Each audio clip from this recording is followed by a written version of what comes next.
Made it. Hello. Hello. Hello.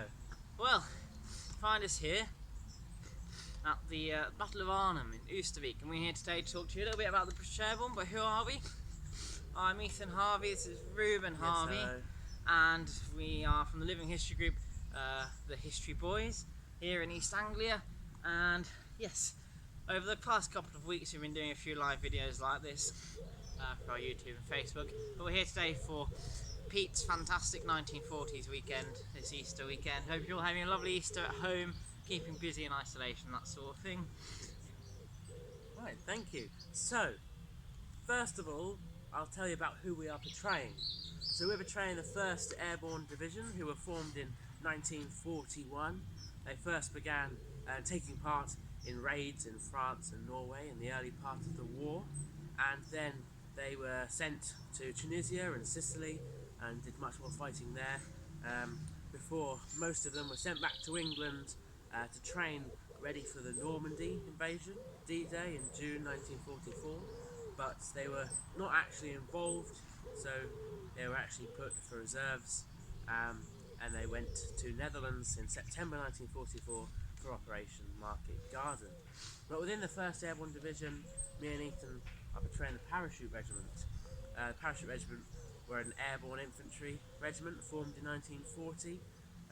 They took part in many combats, North Africa and Italy, Greece, France, Netherlands and Germany in 1945. But again, within the Parachute Regiment, we in particular are looking at the 10th Battalion, who were in the 1st Airborne Division, and they originally came from the Royal Sussex Regiment.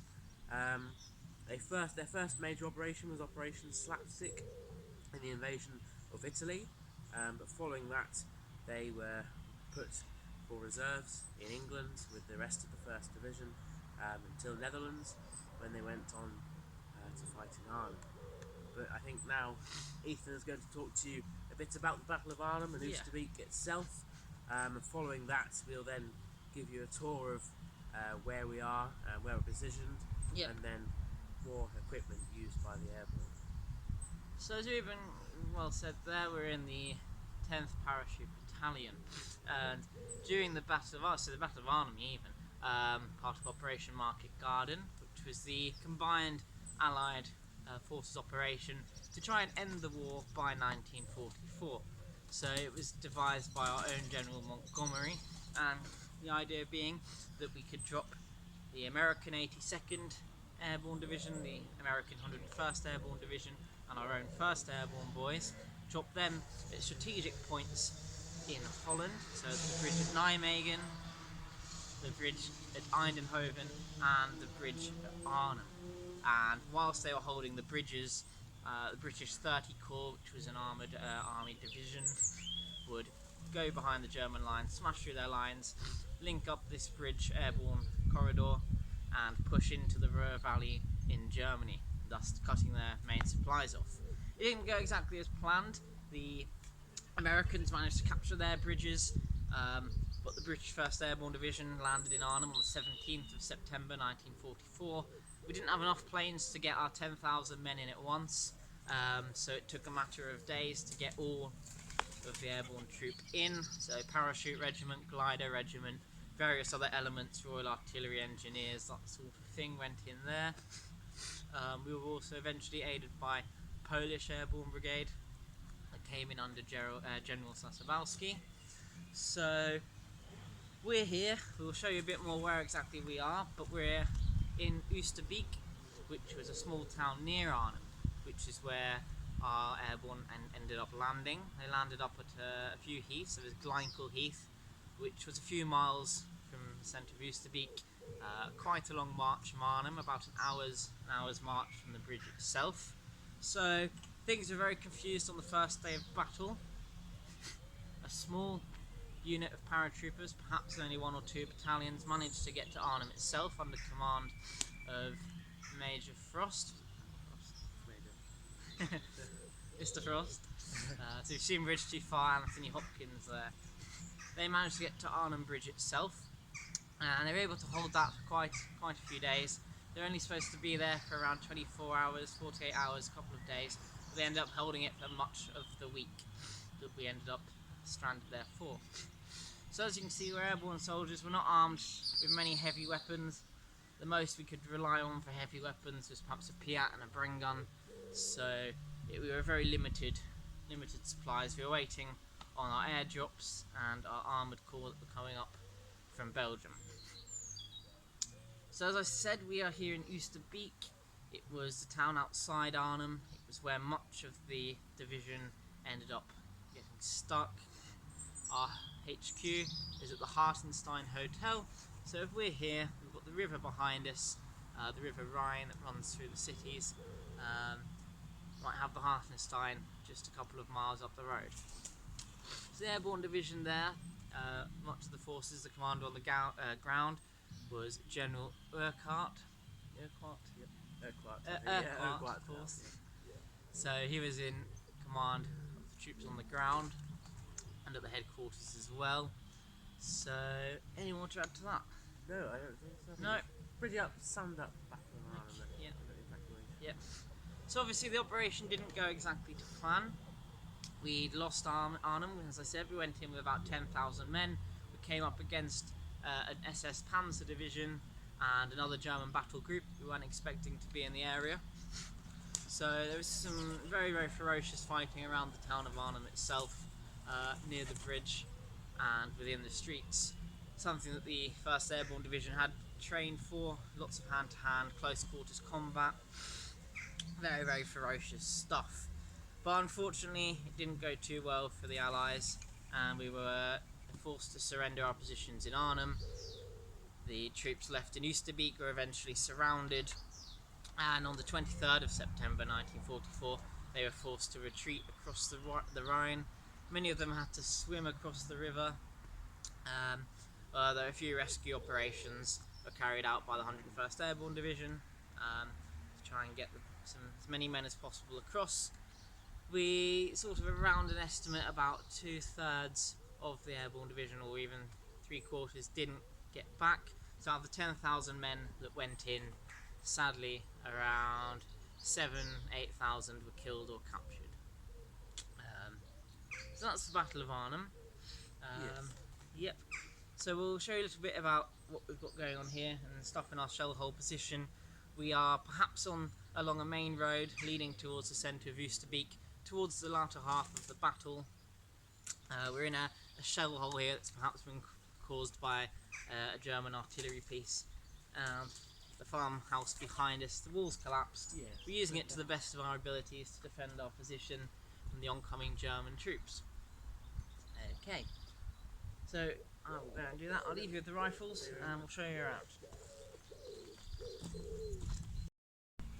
Hello, so I think you're going to come and have a closer look. You can see I'm in the shell hole caused by a German artillery piece, as Ethan said.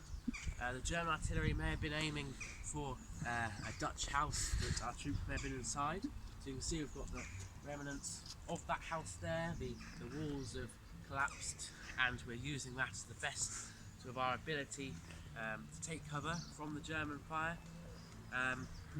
We've got all sorts of little bits here that you'd find in the house to add to the effect. We've also got a blown up tree there, a nice little touch.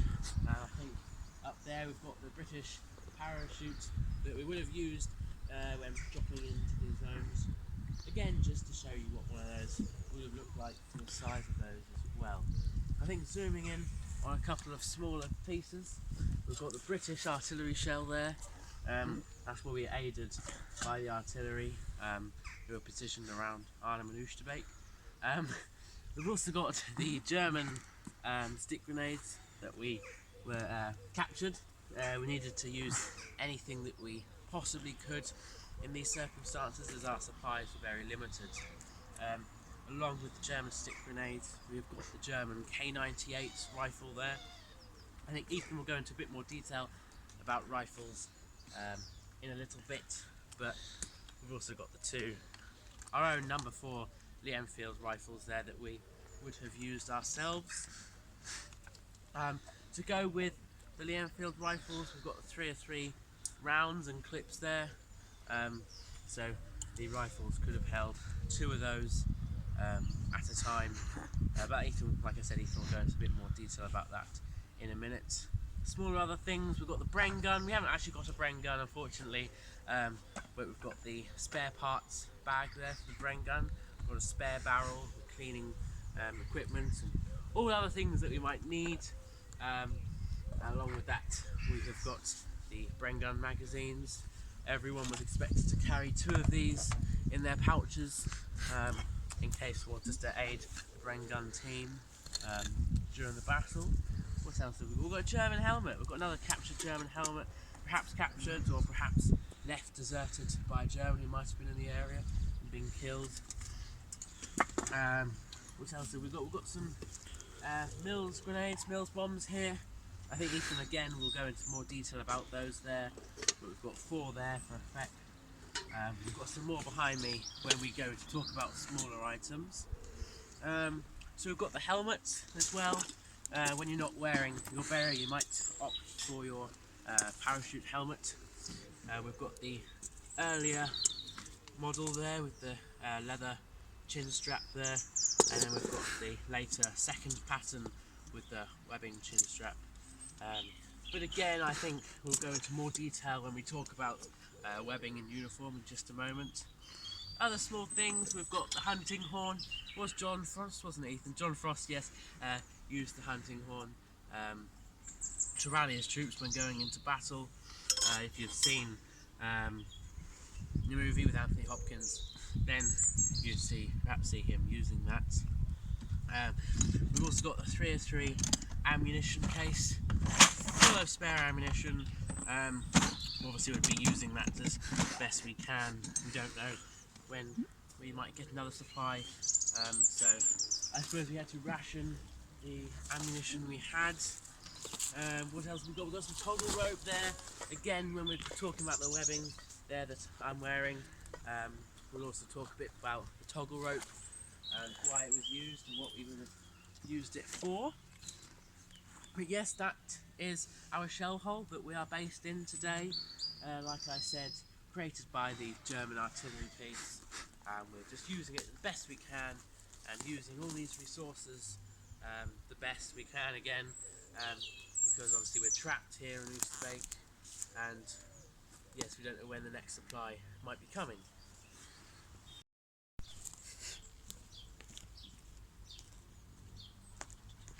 Hello Ethan. Right, so now Ethan is going to talk a bit about uniform and webbing and rifles. Lovely. So, you see before you 2 paratroopers, and we've got an angry wasp in the shell hole at the moment. But we are in the basic sort of standard issue uniforms to the British Airborne divisions in Northwest Europe in 1944. So we'll have a little look at Ruben first. You'll have to come over this side. On his head, he's got the famous paratrooper beret, the maroon beret, supposedly chosen because the wife of the founder of the Airborne regiment liked the colour. Who knows? He's got the famous parachute regiment cap badge on there too, the wings with the crown and the lion. As Ruben was talking about a minute ago, you might also be wearing his helmet. Yep. These are particularly useful for when jumping out of planes, as you can imagine. These are the jump helmets. Unlike with many British helmets at the time, it's not going to stop a direct hit from a bullet. It's designed to stop shrapnel and things from hitting them on the head. So, give a nice demonstration of that one. As you can see there. He's covered it in Hessian scrim to give him a bit more camouflage if fighting in wooded environments, that sort of thing. As he said, it's the later pattern with the leather chin strap. The webbing chin strap. These came in about mid to late 1944, so they might be seen in Arnhem, a few of them, but the more common one would be the Mark I with the leather chin strap, which I've left here unscrimmed. There's these, so they're much more rounded and they're nicer they're very different from the sort of standard Brody helmets with the sticky out rims, so easier to jump with, they fit better for fitting out of planes, that sort of thing. Another unique piece of the paratroopers, so to speak, he wears a Denison smock here, the jumping windproof smock, thank you very much. On his arm he has the jump wings, and like I have two, this means we're basically paratroopers. I've also got rank on mine, rank corporal there. This is a second pattern, there's the smock, and Ruben has not got knitted cuffs on his. I have, you can see at the distance, so these might have been added by the soldiers to just make them a bit warmer, a bit nicer feel around the cuffs there. Everyone can see his tail around the back, turn around, I'm sure it's going to be seen. But Ruben's got his nice flap there, buttons up on top. Mine just buttons around the side or hangs loose, but these are particularly useful for when jumping. You strap it underneath to the front of the smock. It holds his smock down when he's floating, it holds his webbing down. He might also wear an over smock when he's jumping as well, over the top of his webbing and his uniform, again to make him more sort of streamlined in the air and come down a lot easier. Around his neck he wears the sniper's veil, or the scrim scarf as it's commonly called, and this is basically a camouflage net that he can put over his face, over his head, give him a bit more camouflage. Wrap it round a rifle perhaps, or you can use it as a bandage. If you soak it in water, it's very nice on a hot day like this, as we found out. His trousers, and if you can put your leg up on there, you can stand up on there if you want. He wears standard sort of 37 pattern battle dress trousers, front pocket, shell dressing pocket too. It's common that the paratroopers, particularly those that were paratrooping, not everybody in the Airborne division jumped out of planes, of course. We had the glider troops that were basically just standard equipped infantry, so not paratroopers. Paratroopers might be wearing paratrooper trousers, so the pocket on the front is reinforced with leather. It's a lot bigger, it can hold more, it would have 2 extra pockets on the back. But these are the standard trousers. Ruben, where you go? I'm talking about the rest of you. Get back up there. Oh, okay. So as I said, he's got the battle dress serge trousers on, the standard earliest pattern of trousers. I, on the other hand, am wearing the commonly called 42 austerity or utility trousers. So these are where the buttons are exposed. They're made with a lot less material to save for the war effort. Around his ankles, he's got anklets or gaiters. These stop things going in his boots. They keep his trousers in when marching. And the standard ammunition boots on there as well. These are hobnail boots. They are very handy and nice and subtle. Subtle, what's the word? It doesn't matter, does it? Come back in the hole. He wears a nice, lovely set of 37 pattern webbing, blancoed up here in a sort of KG3 webbing. Blanco protects the webbing, it waterproofs it, gives it a bit more camouflage. He's got the belt, his utility pouches here that might hold Bren magazines, or they might hold his sandwiches if he's a particularly interesting man. But I think he's got his sandwiches in there. Or they would hold your 303 ammunition clips for your rifle and 2 hand grenades. He has his gas mask, which we'll show you in a bit more detail in a minute. His big sticky Lator bayonet there. This is a lot shorter than the one, if you've seen our KD video, the bayonet on there is a lot longer. It's the standard 07 bayonet. This is a smaller one, it makes a round hole and it's easier for house to house and urban fighting. His back here, something else you haven't seen yet, the gas cape. Again, if gas was going to be used as a weapon, this could go over his body, it protects his skin. He'd wear it with his gas mask. A lot of the chaps use these just as waterproof capes to sleep in. You wouldn't have had a sleeping bag necessarily if you're a paratrooper. They're nice and warm and waterproof. He has this nice entrenching tool here with the added addition on the end.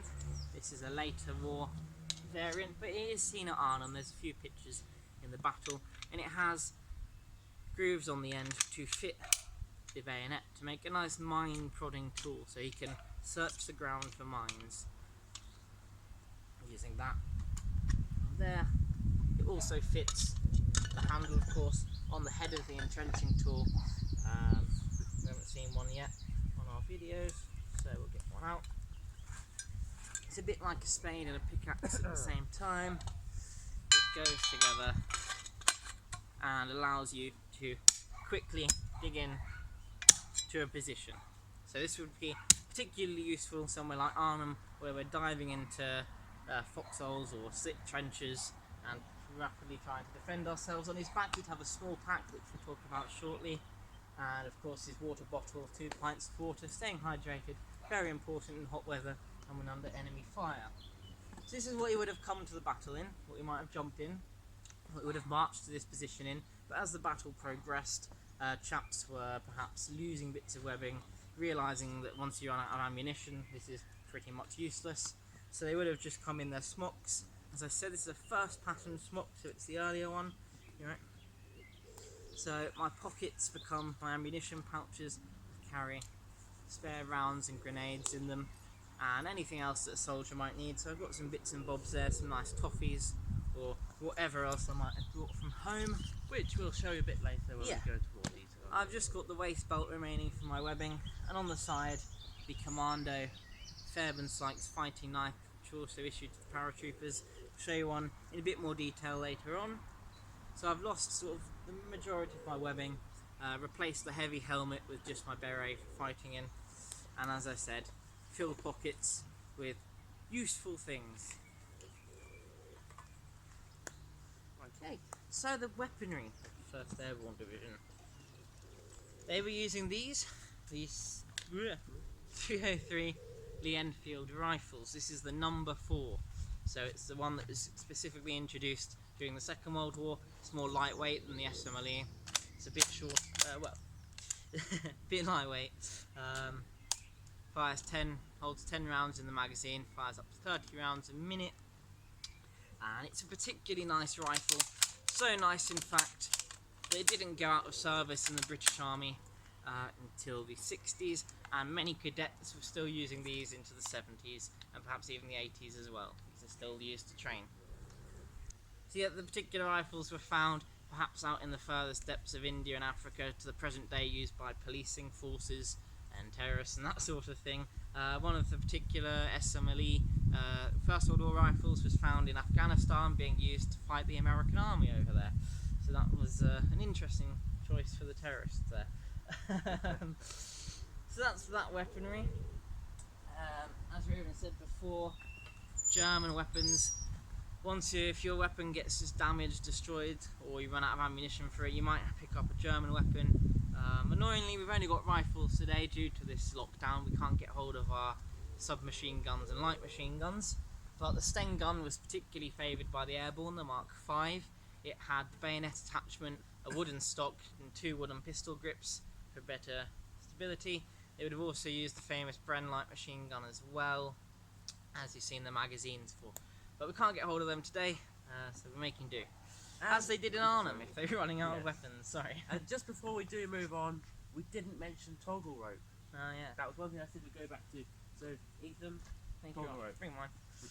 So yep, the toggle rope, again, another piece of equipment issued to the Airborne and the Commandos and Special Forces. These were used particularly when trying to get out of trees. You could drop it down and climb down, or because they are shorter, each man would carry one, and you were able to whack them together using the toggle to make a longer rope.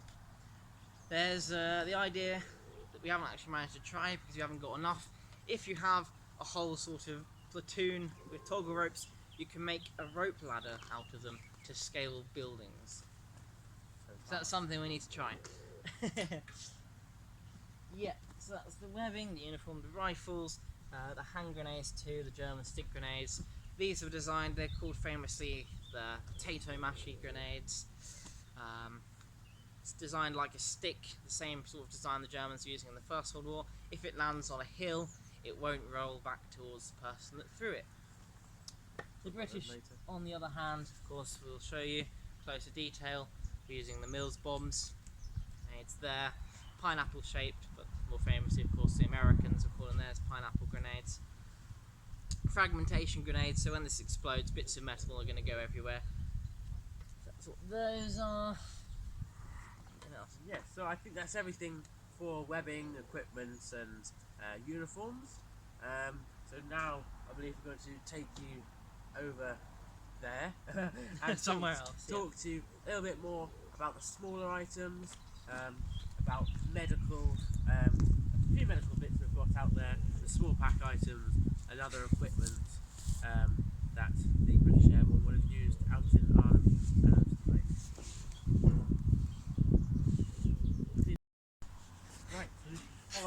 up here. So, we have got our stretcher here. The stretcher is on a pair of trestles, which basically meant when you had a person on them, you could then easily put them up higher to work on them rather than putting them on a table perhaps. So starting over this side, Ethan, we have got our smaller medical bits perhaps. We've got 2 medical bags there. These are full of the common shell dressings that we used. There we've got a full bag full of those. We don't have any medical equipment, but we do have the bags of shell dressings as I said. Yep. This is a common shell dressing. Yeah, so the idea being if you were injured yourself or if somebody else was injured, you could easily apply it to whatever part was injured. I don't really know where to apply it to myself, but there, for example, you've then got that, you could apply it tighter. But everyone was expected to carry one in their shell dressing pockets on their trousers. So I think Ethan is now going to talk a bit about the small pack items and the other smaller items we have got here.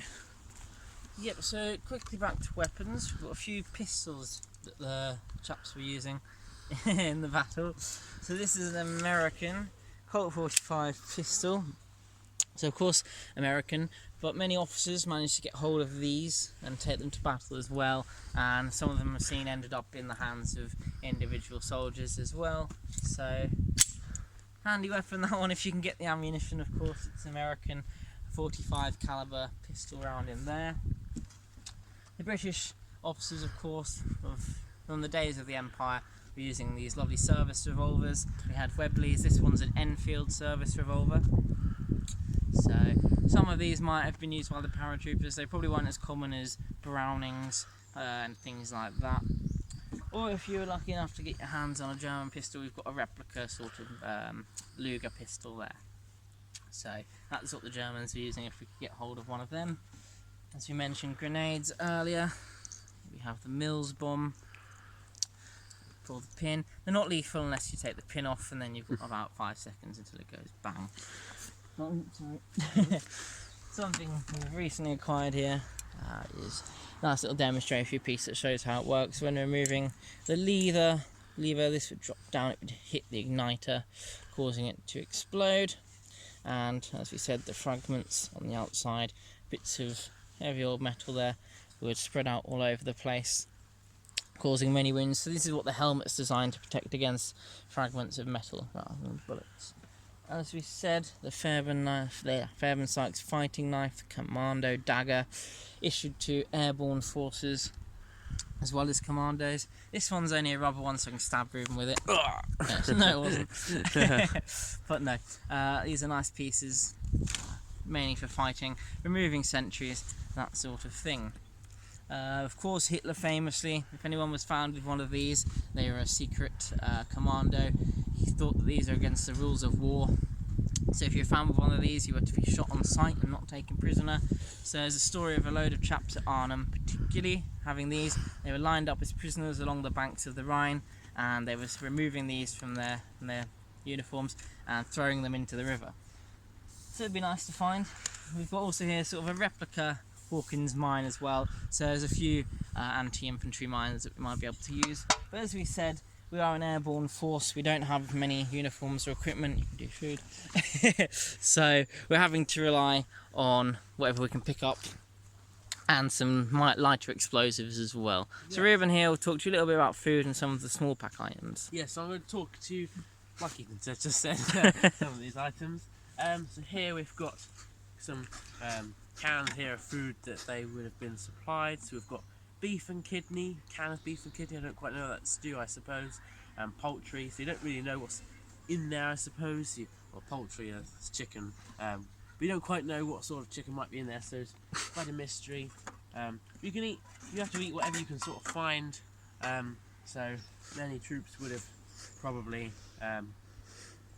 gone into the Dutch houses and perhaps eaten there, or the Dutch civilians would have supplied them with food.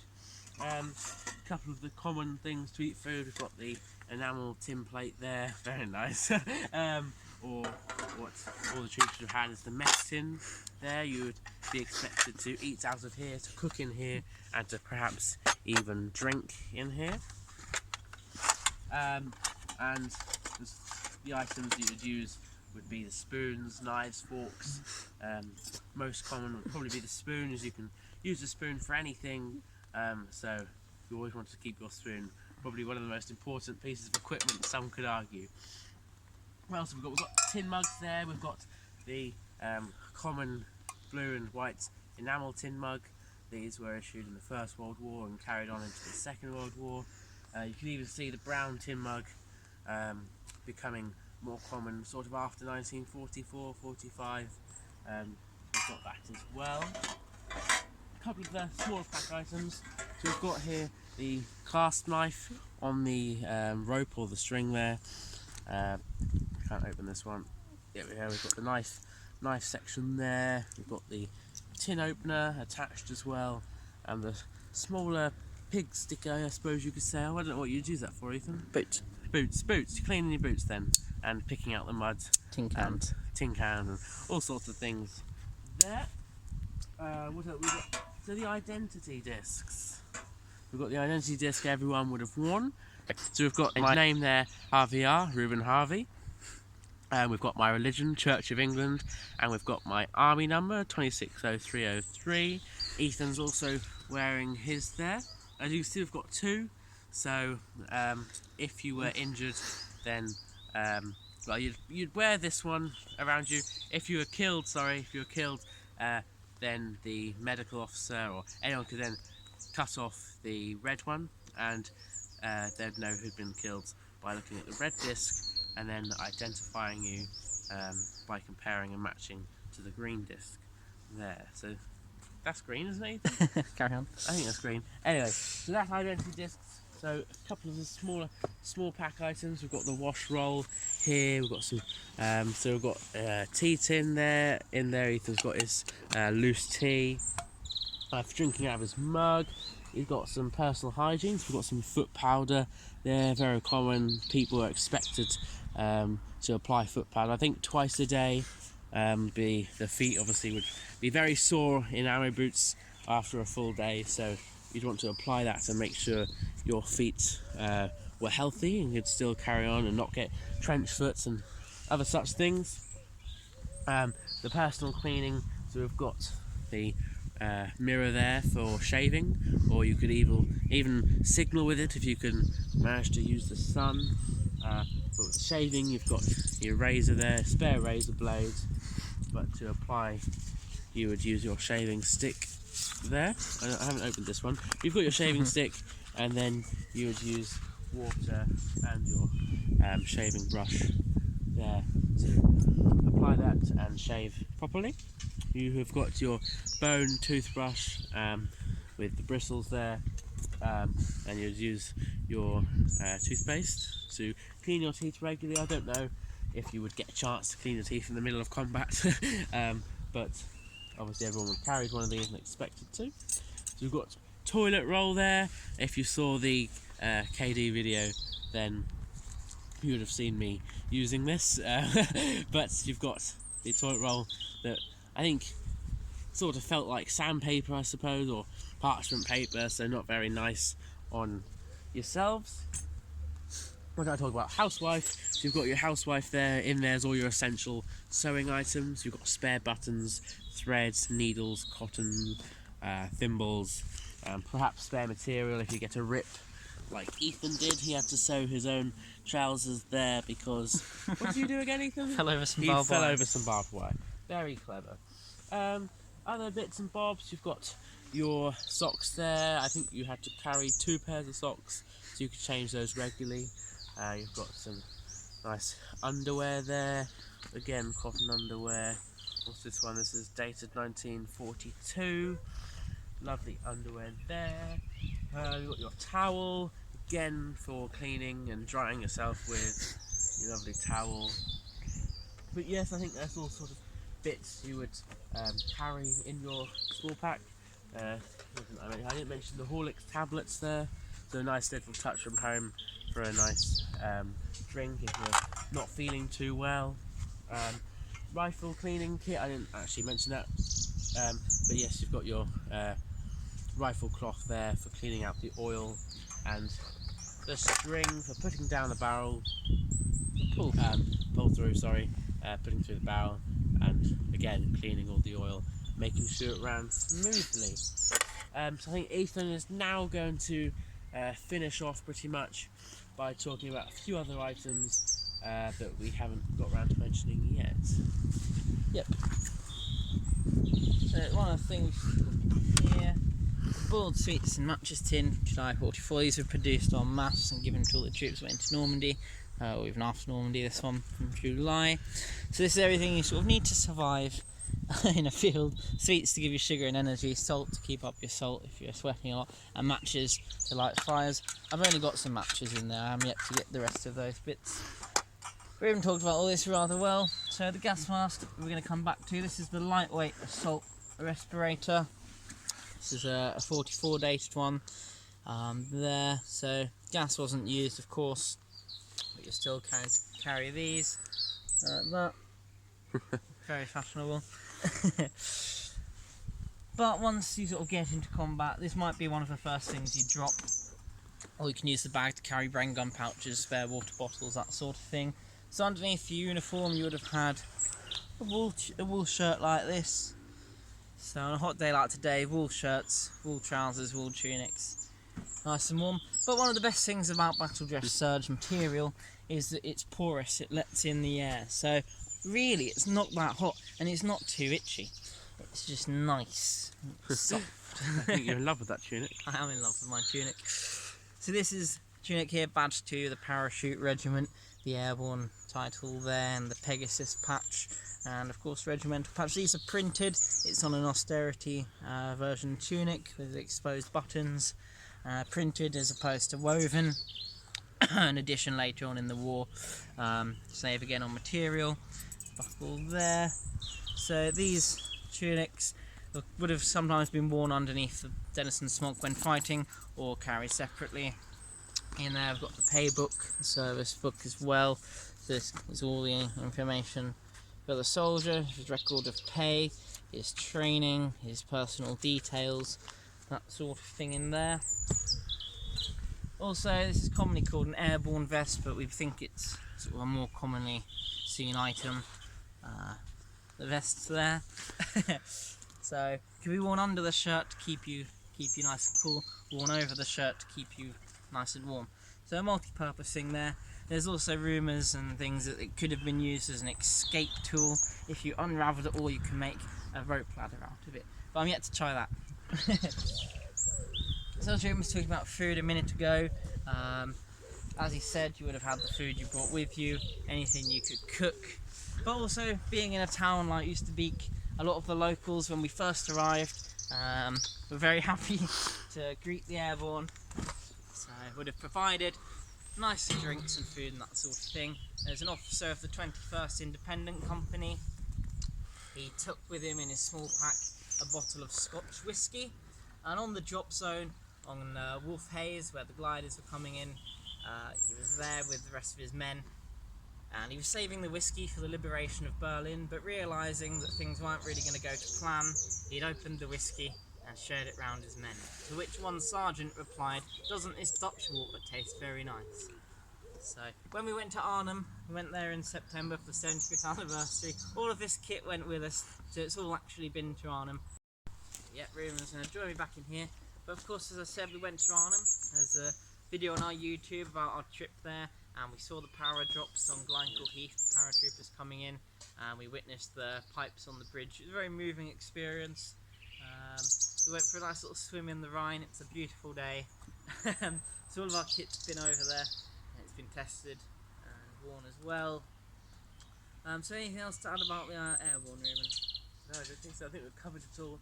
But again, if you've got any questions, please do message us on Facebook, comment on the video, comment on Facebook, comment on YouTube. We're always here and happy to answer any questions or requests you might have.